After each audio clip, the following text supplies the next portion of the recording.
안녕하세요. 향기 좀 아는 엄마 선생님 오레건 마마 오레건댁입니다. 오늘도 반갑습니다. 이번 영상에선 제가 아이에게 새로운 어떤 것을 알려주고 싶을 때 사용하는 저의 3단계 기본 규칙을 얘기해 보도록 하겠습니다. 이 규칙은 제가 영어 유치원에서 아이들에게 수업을 할 때 많이 사용했던 기본 틀이었기도 하고요. 현재 제 아이의 한국어 교육에 늘 기본으로 사용하는 저의 가이드라인 같은 것이기도 합니다. 아이와 일상생활을 하다 보면 사실 나누는 얘기는 상당히 제한적이지요. 그 말은 어휘의 노출 범위가 넓지 않다는 뜻이기도 한데요. 따라서 저는 아이와 책을 읽고 난 후 나름 독후활동 같은 것을 하루 일과 중에 틈틈이 하고 있어요. 제가 표현한 독후활동이라는 것은 아주 단순한 것들이에요. 그렇다면 이 3단계 지금부터 얘기해 볼게요. Let's get started. Let's get started. 우선 기본적으로 목표를 설정합니다. 어떤 표현을 아이에게 가르치고 싶은지 가능하면 구체적으로 설정을 합니다. 예를 들어 저 같은 경우는 아이가 잘 알고 있는 단어와 잘 모르는 단어의 조합으로 나무의 명칭 알려주기를 한다면 나뭇잎, 단풍, 광합성, 뿌리, 가지, 열매, 꽃, 꽃가루, 나이테 등으로 정합니다. 또 다른 예는 바다생물 이름 알려주기, 조개, 물고기, 소라, 고동, 불가사리, 꽃게 등 나름 구체적인 목표를 설정하고요. 이 단어에는 아이가 알고 있는 단어가 한 70%, 모르는 단어 한 30% 정도로 섞습니다. 그리고 본격적으로 아이에게 노출을 시키는데요. 첫 단계는 바로 이건 무엇이다. This is 이라고 단순히 소개해주는 시간이에요. 나무에 대한 주제라면 이것은 뿌리, These are roots. 이것은 줄기, These are branches. 이것은 열매 등 These are fruits. 소개해 주는데요. 책을 읽으며 얘기도 해주고 실제 길거리를 가다 나무를 보고 얘기를 할 수도 있고 집에서 나무 관련 얘기가 나오면 틈틈이 알려주는 거지요. 이 단계는 단순히 아이에게 이건 뭐다 라고 지나가듯 알려주며 아이가 여러 번 반복해서 그 단어를 들을 수 있도록 합니다. 설명해 주는데 아이가 다른 곳에 관심을 두거나 하면 I want to do something else. 저는 거기서 멈추고 얘기를 해줍니다. 우리 다음에 다시 알아보자 이렇게요. Let's talk about it another time. 그리곤 과감히 덮습니다. 이렇게 1단계를 어느 정도 했다고 생각이 되면 그 다음 단계는 바로 어디에 있어 입니다. Where is it? 으로 아이가 그 질문사항을 듣고 포인팅을 할 수 있는지 알아보는 거예요. 책을 보며 얘기할 땐 아이에게 나무 뿌리는 어디 있어? Where are roots? 나뭇잎 찾아볼까? Let's find some leaves. 열매는 어디 있나? Where are fruits? 가지에 이 스티커 찾아서 붙여볼까? Can you put this sticker on the branches? 꽃에 동그라미 해볼까? Can you make a circle on the flowers? 다양한 방법으로 이 단어에 해당하는 부위가 어디에 있는지 아이에게 질문을 해봄으로써 아이가 그 단어를 알고 있는지 간접 확인할 수 있습니다. 아이가 질문에 바로바로 반응을 보이고 알고 있다면 3단계로 넘어가는데요. 아직 잘 못 찾고 있다면 다시 1단계로 넘어가서 부위를 다시 설명해 줍니다. 이때는 늘 그렇듯 처음 설명하는 것처럼 차분한 목소리로 다시 알려주는 거예요. 몇 번을 설명했는데도 아직 이걸 못 찾으면 어떡해 라는 식의 뉘앙스를 풍기거나 느낌을 주게 되면 아이들은 촉이 정말 좋기 때문에 그 느낌을 매우 싫어할 거예요. 이는 아이를 점점 배움에서 멀어지게 하는 행동이니 말투와 표정 모두 늘 웃으면서 설명해 주세요. 그리고 마지막 3단계는 아이에게 이제 직접 물어보는 거지요. 이게 뭐야? 이렇게요. What is it? 뿌리를 짚으며 이게 뭐였더라? What is it? 나뭇잎을 짚으며 이건 뭐라고 부르지? What do we call this? 열매를 짚으면서 이거 이름 좀 알려줄래? Would you tell me the name of it?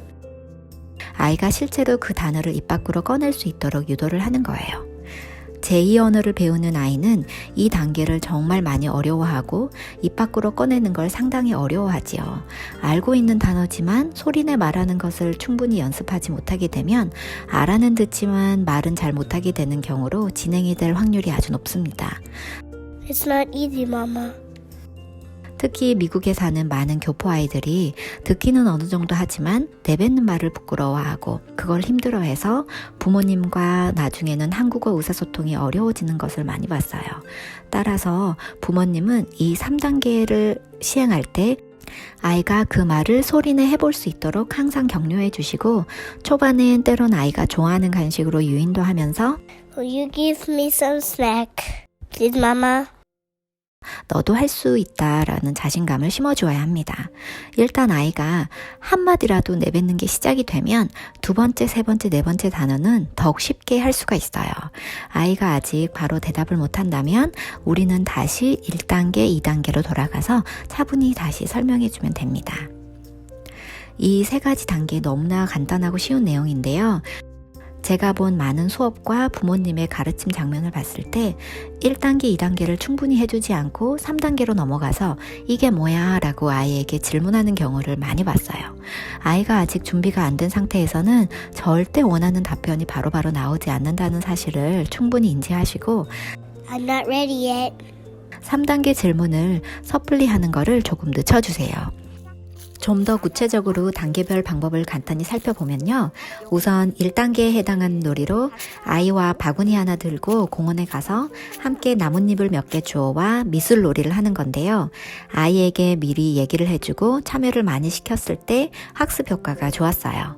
어느 공원에 가고 싶은지, 어디에 나뭇잎을 담아오고 싶은지, 몇 개를 주워오고 싶은지 등등 그 전날 밤에 자기 전 책을 읽으며 아이에게 결정권을 일부 주는 게 아이 참여도를 높이는 거지요. 그리고 2단계에 해당하는 Where is it 놀이는요.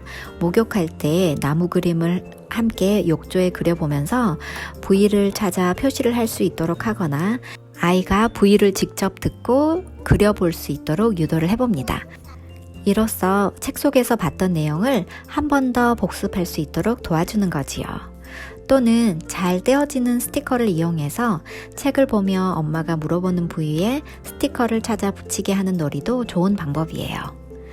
그리고 3단계 놀이 중 하나인 What's Missing 게임인데요. 이 게임은 아이가 단어를 직접 얘기하게끔 해주는 그런 게임이에요. 제가 바다생물 이름을 가르쳐 줄 때의 놀이인데요. 아이에게 소라, 불가사리란 이름을 알려주고 싶어서 한 놀이였어요. 바다생물 모형이 있으면 이용하는 것도 좋고요. 아니면 사진을 아이와 함께 찾아서 사용하거나 또는 그림을 직접 그려서 그걸 잘라서 이용하면 그건 더 좋습니다.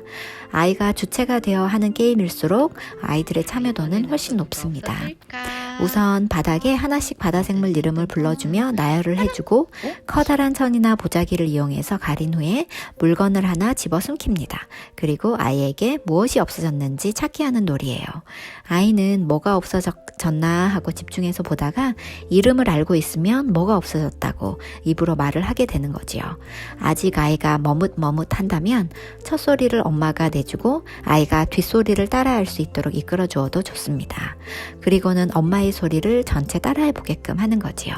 이런 횟수가 반복되면 아이는 그 단어를 자연스럽게 얘기하며 자기의 것으로 만들어 갑니다. What's Missing 게임은 유아기뿐 아니라 초등 중학생들도 단어 공부할 때 좋아했던 게임이므로 잘 활용해 보세요. 3단계에 이르기 전에 1단계, 2단계에서 선생님 혹은 부모의 입장에서 아이에게 더 뭔가 해줄 것은 없는가 먼저 반성하고 어떻게 아이에게 더 노출을 시켜줄 것인가 고민하고 노력해 본다면 아이의 반응이 좀 느리더라도 그게 결코 화날 일이거나 답답한 일은 아닐 거예요. 양육자가 마음가짐을 좀 달리하고 좀 편안한 마음으로 아이를 본다면 그 느낌을 아이들도 금세 느끼고 편안하게 부모와의 학습 시간을 가질 것이라고 생각됩니다. 각 단계 아주 단순한 내용일 수도 있지만 그 순서에 맞게 차례로 충분한 시간을 갖고 아이를 기다려주는 게 제가 말씀드리고 싶은 가장 중요한 요점이 아닐까 싶습니다. 다음 영상에서는 제2 언어를 배울 때 원어민처럼 표현하는 지름길 방법 한 가지 알려드릴게요. 이것은 제가 영어 공부를 할 때 많이 사용하는 방법이기도 하고요. 아이에게 한국어를 할 때 염두에 두고 가르치는 내용이기도 합니다. 다음 영상이 궁금하시다면 좋아요와 구독 버튼, 알람 설정까지 꾹 눌러주시고 다음 시간에 만나요. 그럼 여러분의 오늘 하루도 행복이 꽉 찬 하루였길 바랍니다. May your day be filled with happiness. Thank you. Thank you for watching.